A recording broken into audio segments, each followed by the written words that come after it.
Hello everyone, আসসালামু আলাইকুম। কেমন আছেন আপনারা সবাই? আজকে খুব সহজেই শুধুমাত্র বালু দিয়ে আমি কাঁচা বাদাম ভেজে নিব।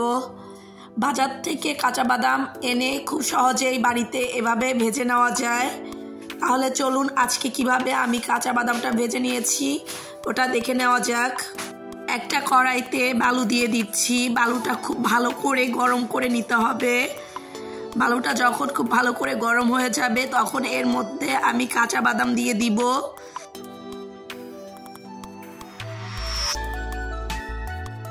বাদাম দিয়ে বারবার নাড়তে হবে।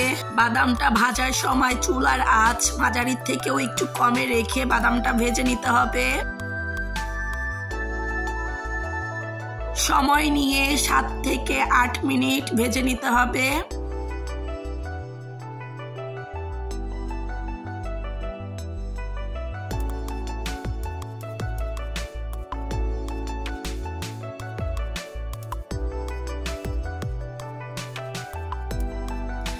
ভাজা হয়ে গেলে এরকম একটা ছাঁকনির সাহায্যে আমি বালু থেকে বাদামগুলো তুলে নিব।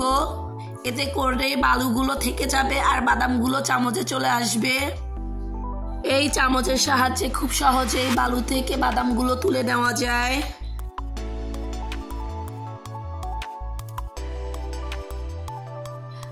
বাদামগুলো সব তুলে নিয়ে আমি একই বালুর মধ্যে সবগুলো বাদাম ভেজে নিব।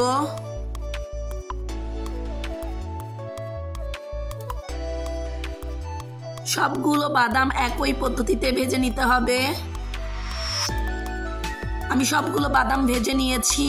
এরকম একটা ছিদ্রযুক্ত পাত্রের মধ্যে নিয়ে আমি একটু নেড়ে নিচ্ছি, যাতে করে যদি আরও বালু থেকে থাকে তাহলে ওটা পড়ে যাবে। আর বাদাম ভাজার সময় যখন একটু গরম থাকবে তখন এটা কাঁচা কাঁচা লাগলেও পরে ঠান্ডা হয়ে গেলে এটা কিন্তু হয়ে যায়।